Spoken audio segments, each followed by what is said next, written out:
नर्मदा जी जो है, जब इस धरती पर जल के लिए त्राही त्राही होने लगी, बरोबर, तब भगवती ने भगवान के आदेश से एक अपना स्वरूप बनाया, जल में स्वरूप बनाया, ठीक है। और सबसे पौराणिक जो हम नदियों की बात अगर करें, बरोबर, गंगा जी से भी पहले नर्मदा जी का प्राकट इस धरती पर हुआ था, बरोबर।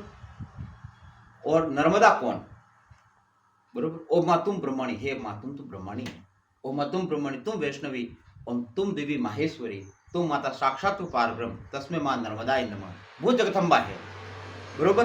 प्रलय काल में नाश तुम्हारी, तुम गौरी श्री शंकर प्यारी, जिसका प्रलय के अंदर भी नाश न हो, वो नर्मदा है, ठीक है। प्रलय काल में नाश तुम्हारी और तुम गौरी श्री शंकर प्यारी। शिव जी नित दर्शन को आते, देख देख मन में हर्षाते, जहाँ भगवान शिव का साक्षात वास हो, हर कंकर के अंदर शंकर हो, वो मां नर्मदा है, ठीक है। तो शिव जी नित दर्शन को आते, देख देख मन में हर्षाते, और माँ की महिमा है अति बारी, गंगा जी को भी है प्यारी, बरोबर, वो मां नर्मदा है।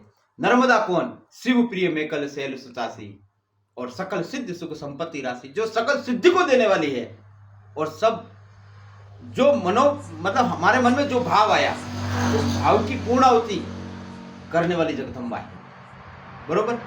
अब नर्मदा जी के किनारे जितने महात्मा बैठे हैं, बरोबर, जब हम नर्मदा परिक्रमा करने निकले तो मां नर्मदा ने ये जो सेवा केंद्र खोल रखे हैं, ये एक एक मैया की चौकियां हैं, क्या, वहां जाओ, अपना भोजन पाओ, प्रसाद पाओ, आनंद करो, और आपके मन के अंदर जो जिज्ञासाएं प्रकट हो रही हो, आपके मन के अंदर जो संशय हो, उन संशय को मिटाने का ये स्थान है। मां नर्मदा वैराग्य की जननी है, मां नर्मदा त्याग, हमारे जीवन के अंदर त्याग कैसा होती है, जैसे आप सुलपानी झाड़ी की बात कर रहे हो, बरोबर। अब सुलपानी झाड़ी में जो आप बोलते हो लूटपाट होती है, वो क्यों, उनको क्या कमी है, कुछ, उनको कुछ भी कमी नहीं है, लेकिन वो आपको एहसास दिला रहे हैं, बरोबर, कि खाली हाथ है और खाली हाथ जाना है, बरोबर।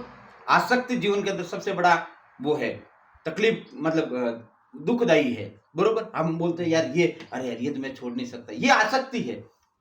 तो आसक्ति से रहित जीवन हो, बरोबर, इसलिए वो चीजें हो रही है, और वो भी अब तक कम हो गई, बरोबर।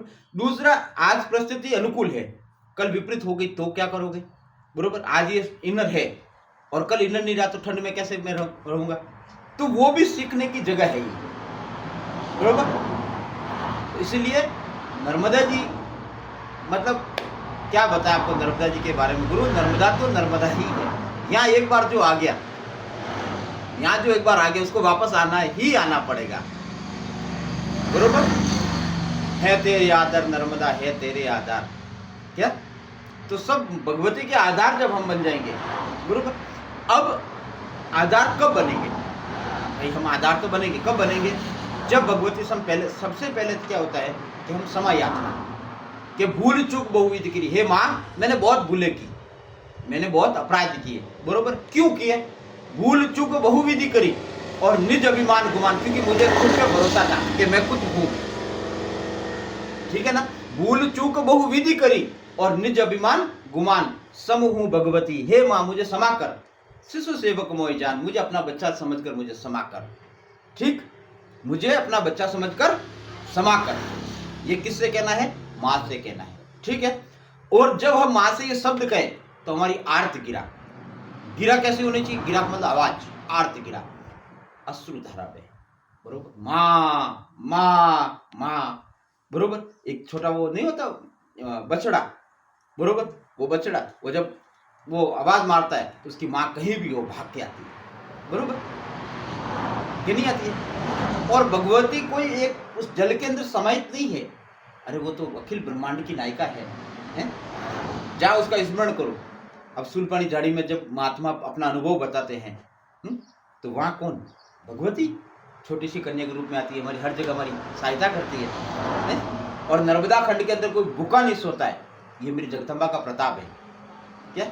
और मैं आपको अनुभव की अगर बात बताऊं तो ये अंक्षेत्र है अपना, यहाँ हजारों नहीं लाखों लोग आते हैं। अब कल की मैं बात बताऊं, जयपुर से एक परिक्रमासी आए, बरोबर, तो भगवती को याद करते करते इतने, मतलब उनकी आंखों के अंदर अश्रु धारा बहने लगी, क्या, कि क्या बात करें हम। तो इसलिए नर्मदा जी, आप बहुत, वास्तविकता ये है पांडे जी कि आप बहुत भाग्यशाली है, क्या, कि आप इस नर्मदा खंड के अंदर आए और आपका खूब भगवती कल्याण कर। हम तो भगवती से ऐसी प्रार्थना करते हैं और सदैव आप आनंद करो। लेकिन हाँ, शर्त यह है कि अब आप जब यहां से आप परिक्रमा करके जाओ तो आपके जीवन के अंदर परिवर्तनता होनी चाहिए। जो लोग आपको देख रहे हैं, बरोबर, उनको पता है कि आप यहां आए और आपका जो पास्ट का जो जीवन रहा और यहां से निकलने के बाद जो फ्यूचर का रहे, उसके अंदर अंतर होना चाहिए। आप लोगों के प्रेरणा स्रोत बन सके, आपके अंदर आध्यात्मिकता होनी चाहिए। क्या उन लोगों को लगना चाहिए और वो लोग प्रेरित होने चाहिए कि वास्तविकता में पांडे जी वहां गए तो कुछ तो है, बरोबर। उस कुछ की जो खोज है कि जीवन के अंदर ये नर्मदा खंड में कुछ तो है, वो कुछ क्या है? वो कुछ की ही ये यात्रा है। और जब ये आप पूरी परिक्रमा करेंगे तब अपने स्वयं को समझेंगे क्या है, बरोबर। और जीवन का सार क्या है, और जीवन का सार अगर समझना है, अगर मुझे कोई पूछे जीवन का सार क्या है, तो जीवन ऐसे जीना चाहिए कि मेरी अभी मृत्यु होने वाली है, बरोबर। अब जब मुझे पता चला मेरी अभी मृत्यु होने वाली है तो मैं क्या करूंगा? हरि कीर्तन करूंगा, सत्संग करूंगा, राधे श्याम करूंगा, सेवा करूंगा, बरोबर। मतलब सपने में भी ऐसा कोई कार्य नहीं करूंगा कि किसी की आत्मा दुखी हो, बरोबर। तो हमेशा आदमी को यह विचार रखना चाहिए अब हमारी सीताराम होने वाली है। अब तो हमें क्या करना है? बोले सीताराम करो, बरोबर, सेवा करो, परिक्रमावासियों की सेवा करो, दान करो, पुण्य करो, सत्संग करो, कीर्तन करो, कुछ भी करो, लेकिन कुछ न कुछ करो। अब कई गृहस्थी आते हैं, बोले महाराज जी हम तो गृहस्थी है, बरोबर, तो हम क्या करें? अरे तुम अपने कर्तव्यों का पालन करो, तुम अपने कर्तव्यों का पालन करो। जब तुम अपने कर्तव्यों को भूल जाओगे, क्या, और कर्तव्य, अब पिताजी तो बोल रहे हैं बेटा रोटी दे, बरोबर, और वो बेटा बोलता नहीं हम तो नर्मदा परिक्रमा करेंगे, तो वो परिक्रमा ठीक नहीं। तुम्हारी सबसे पहली परिक्रमा है तुम्हारे माँ बाप की सेवा, क्या, वो तुम परिक्रमा करो, वो सबसे बड़ी परिक्रमा है। अब वो तुम्हें करनी नहीं, ठीक,